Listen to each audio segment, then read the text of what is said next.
Hey everyone, Blugoblin here. Thank you for joining me for my comic book review for this week of March 2014. Got a minor little stack of books here, and as soon as I get done filming this video, I got a ton of books to read and get ready to review for my next Midtown Comics Stash, courtesy of course, Midtown Comics and my bro, TheMtVernonKid. But onto my pull from my friends and family at Arkham Comics. Thanks again, Arkham, for the books. I'm here with 4 DCs, 2 Marvel, and 2 Independent. I'm going to go through DC first, then go through Independent, and end on Marvel. Alright, we're going to start DC off with Detective Comics number 29. The, I suppose, final chapter of Gothtopia. Yeah. John Layman, Aaron Lopresti. The artwork in here is fantastic stuff. This right here was a decent way to end the story. Very, very decent way to end the story. I actually liked it. Batman, in this book, finds out how Scarecrow has done this and what his plans are for the future, you know, of what he's doing and everything like that. And Batman does something in here that he has done before, but once again it works because of the Scarecrow's inflated ego in this book. Very nicely told, very nicely done. Batman does a couple of things that I'm guessing he may regret, but at the same time I guess he feels like he has to do certain things in order to keep Scarecrow convinced that he's no threat. I'm not going to give every aspect of what's going on in here away, but what I will say is it ended very well.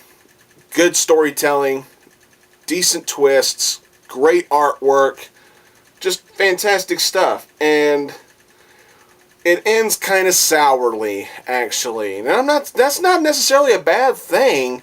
It just ends with a sour note as far as storytelling and character development is concerned.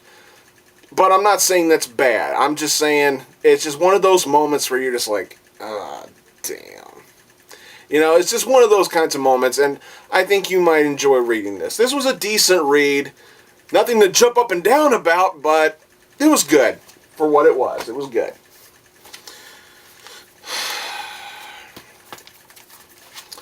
Get a good look at that, folks. That's right, he's here. You're up.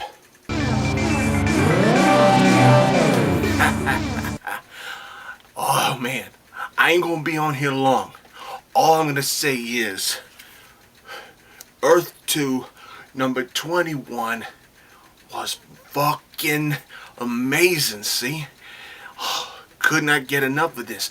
Tom Taylor, you continue to work your ass off when you write the series like this. You had to follow a guy like James Robinson, and you're doing a phenomenal job. This issue right here was another example of how deadly Superman can be. Old Soups ain't the old spit curl farm boy anymore. He's literally tearing shit apart in this book. And also, you got some dissension with Batman and the rest of the team of heroes that are left that are trying to combat what the hell's going on around here. Just a bunch of mayhem, violence, drama, everything you could expect in a book like this. Phenomenal shit. Loved it. And I'm not going to spoil the goddamn cliffhanger. Just amazing shit. Do yourselves a favor. Jump on board with Earth 2 and make people from Earth 2 proud that you support them. This was really good shit. I loved it. Now you can have your show back.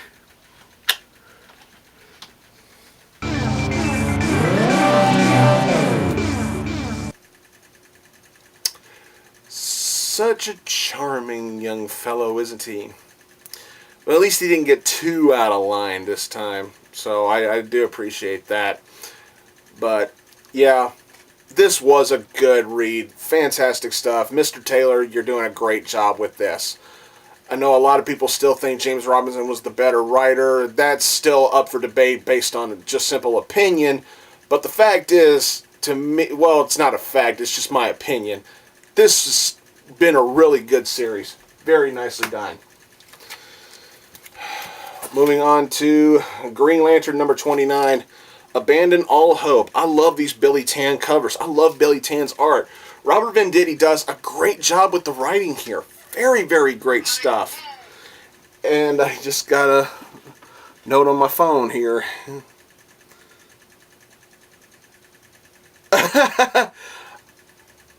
Pardon the interruption here, folks. I would edit this out, but I just got a tweet. I tweeted about WWE main event on the WWE Network about the match between Natalya and AJ, and Natalya herself favored it. That is fucking awesome. That is fucking awesome. Anyway, back to Green Lantern.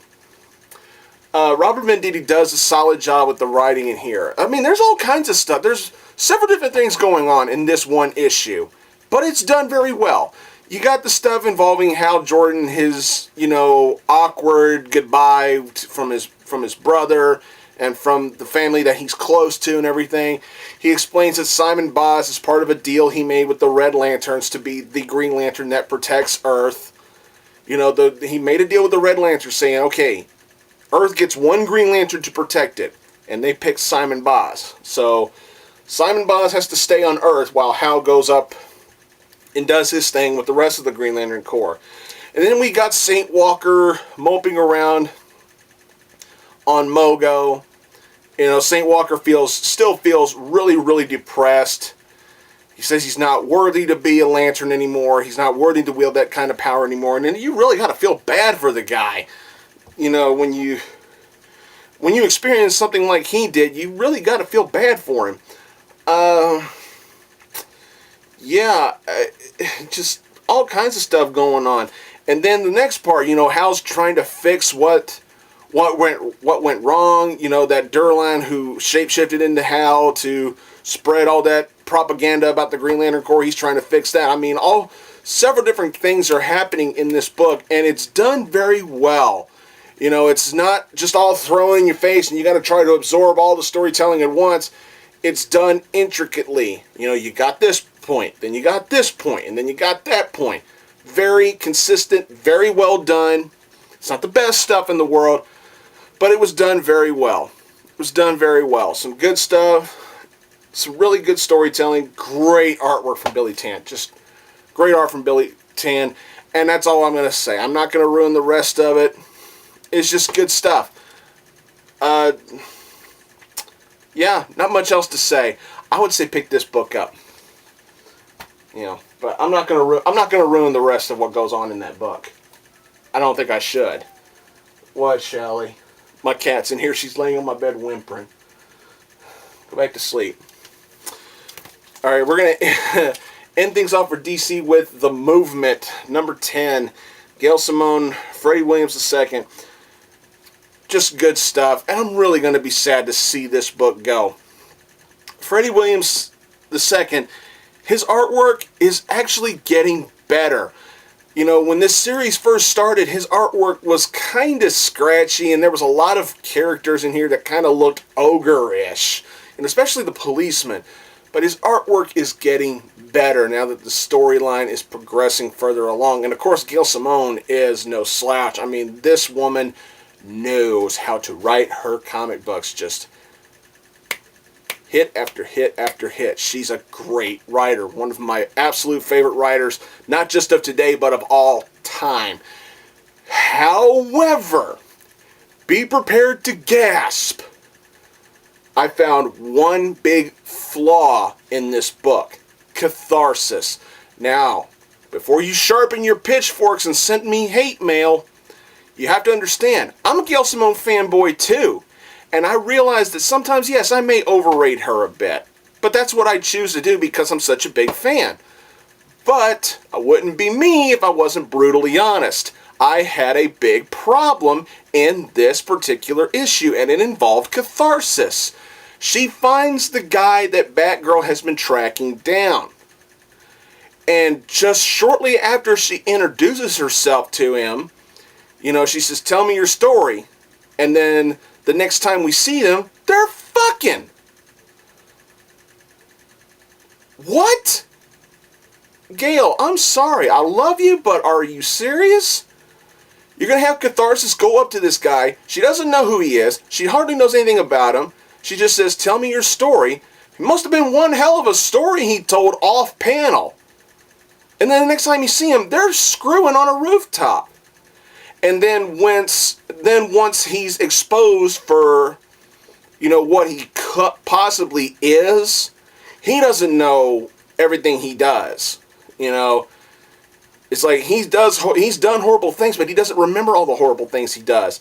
And Catharsis instantly second guesses her own judgment. And I'm like, okay. And she's like questioning him. It's like, did we just do it? While you still basically had cops' blood on your hands? And I'm like, yeah, an instant screw with instant regret. That's compelling storytelling.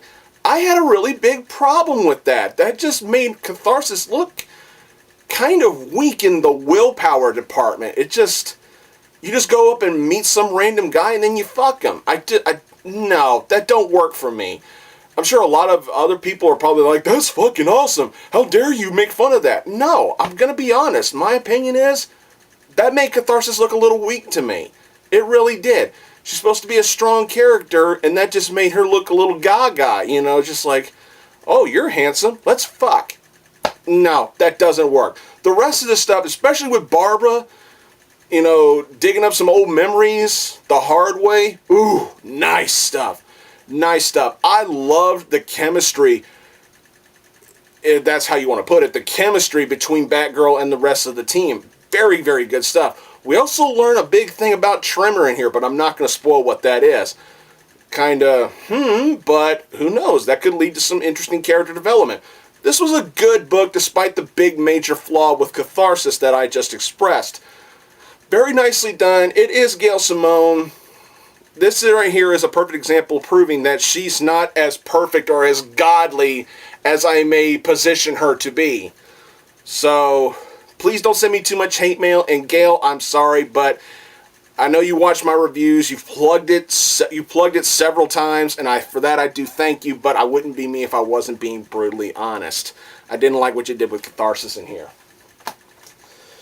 All right, moving on to independent, we're going with Green Hornet number 10. Mark Magic Waid continuing to make that magic happen. All this was good. This was really good. The interior artwork in here was really good too. All kinds of shit's going on in here. You got lawmen thinking that they've got a lead on where the Green Hornet's secret lair is, and it turns out to be just nothing more than a big elaborate rib by the rest of the law department. They're just constantly ribbing this one guy who thinks he's cracking the case and finding more evidence, and they're just like, rookie. You know, that kind of stuff. The Face, I believe, as he calls himself, you know, the Nazi super criminal who's going around spreading telecommunication. He's going on the radio, broadcasting his own propaganda on that combats what he calls American propaganda.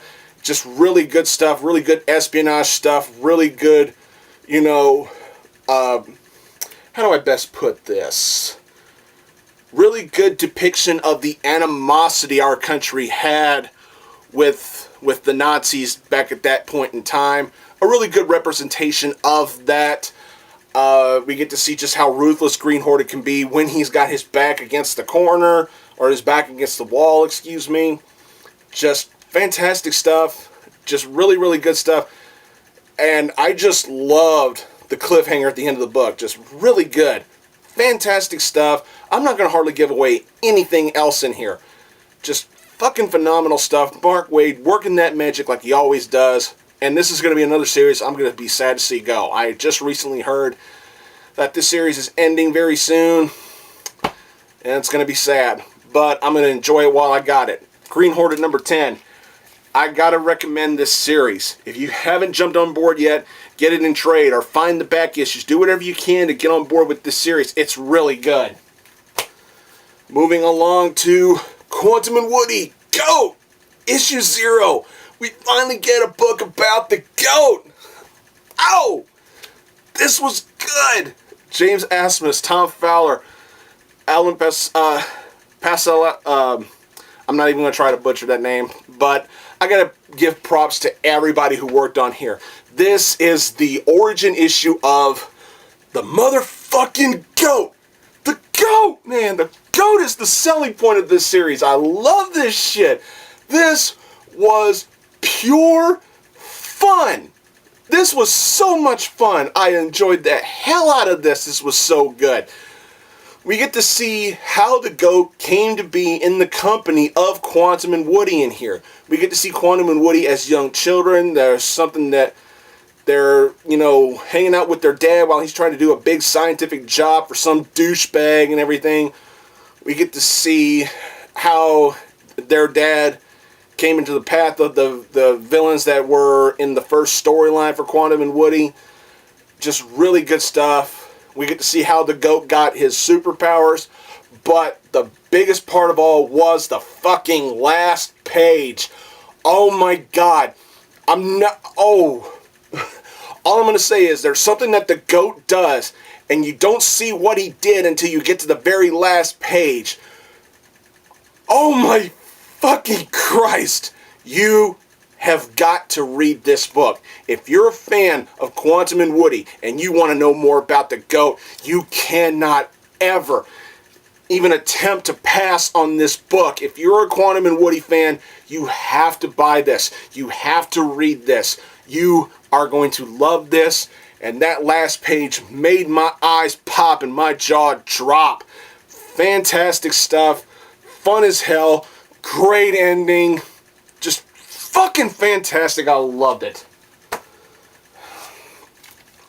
Going to Marvel with Uncanny X-Men number 18. Brian Michael Bendis is still doing a great job of the writing. The interior artwork, I wasn't really a big fan of it. I prefer Chris Botchillo, but Rudy's artwork, it was decent for what it was. What this basically was what's going on with Dick Summers and his team when they find out that Kitty and the original X-Men have been taken by the Shi'ar. But also we get a flashback as to what really happened when Kitty and the original X-Men first showed up. And there's something that Kitty does with Dick Summers in here, in this flashback, that I'm like, ooh, Kitty. Oh man, you have got a spine made out of steel. I fucking love you, Kitty Pryde. Just fantastic stuff. She really verbally gives it to Dick Summers in here. Just fantastic stuff. Pointing him out for the fucking hypocritical villain that he fucking is. I loved it. But the rest of the stuff is just basically them freaking out about Kitty and the original X-Men being gone. And then there's the insanely stupid and reckless thing that Cyclops does at the end of the book when he finds out what the Shi'ar may be doing. I'm like, really? You're gonna do shit like that when your powers are fucked up? What a dumbass. Yeah, this book, it was what it was. It was good. The flashback was better than what was going on in the main storytelling. That's just my opinion. But if I could sum this book up in one sentence, it would be this. I love you, Kitty Pryde. There you go. We're going to end with Wolverine and the X-Men number 1. Y'all know how I feel about Marvel's insatiable lust for issue number 1s. Oh god, we just renumbered Wolverine and the X-Men back to number 1. It's going to be a collector's item in about 2 or 3 years because we love number 1s. Ah! Whatever. Wolverine the X-Men number 1. This was actually a little bit better than I thought it was going to be. Once I learned that it was going to be a new creative team on the book, I was kind of worried that I was going to feel a little too spoiled from Jason Aaron. But Jason Latour, he did a decent job with the writing. He did a really decent job. We get some new students. this book focuses heavily on Quentin Quire, very heavily on Quentin Quire, and they did a, and Jason did a really good job with the writing for Quentin Quire. Very decent job. You can see what Wolverine's up to, and Wolverine ain't doing so smug in this book, considering he doesn't have his healing factor anymore. But he goes after a certain someone. I'm not going to spoil who that was, but it was a good scene nonetheless, especially with what Wolverine goes through in here. We get a small peek at what the future could possibly be, and all I'm going to say is, holy motherfucking God, to that. And the rest of the stuff was just more the same style of storytelling that I've been seeing when Jason Aaron was on the book. You know, I'm not saying Jason Latour is trying to literally copy the style of writing that Jason Aaron did, but he tries to keep the book at the consistency of what it should be. You know, plenty of drama, but still a fun read. And that's what I feel like I got out of here. Very nicely done. Don't know what to think about the cliffhanger, though. The cliffhanger made me kind of go, You know, it's not a bad one, but then again, it's not really a great one either. It's just there. But it does keep me interested, and I am still on board with this. This was good. For what it was really good. I liked it. I especially loved the chemistry, the friendship, if you want to say it. Yeah, the budding friendship between Idy and Quentin Quire was probably the highlight of the whole issue. It was very well done. I actually really dug it. And here I was thinking I was going to get too spoiled by Jason Aaron, and then I read this, and I'm like, okay, I'm still enjoying it. I'm going to stick with it. This was good.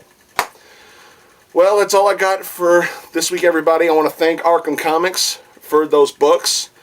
Follow me on Twitter at Blugoblin01, or you can follow me on Tumblr, blugoblin.tumblr.com. Also, I'm on Pinterest. Look up Blue Goblin Comic Book Review on Pinterest. I'm on there as well. Don't forget about Dark Avenger Inc. Plus, and especially my bro, TheMtVernonKid. Go check out his comic book review channel. Check out all his channels. Fast Second Comics, Mark and Chloe. Mark, keep rocking the beard. Chloe, this is for you, sweetie. Of course, can't forget my old buddies, Deadpoolzilla and Brandon Hex. And also, don't forget about Arkham Asylum Studio with me and my girlfriend. I got to get caught up on that channel. And Jennifer, if you're watching, I apologize, baby. Thanks again for watching. Until next time, I'll see you all later. Time is on my side.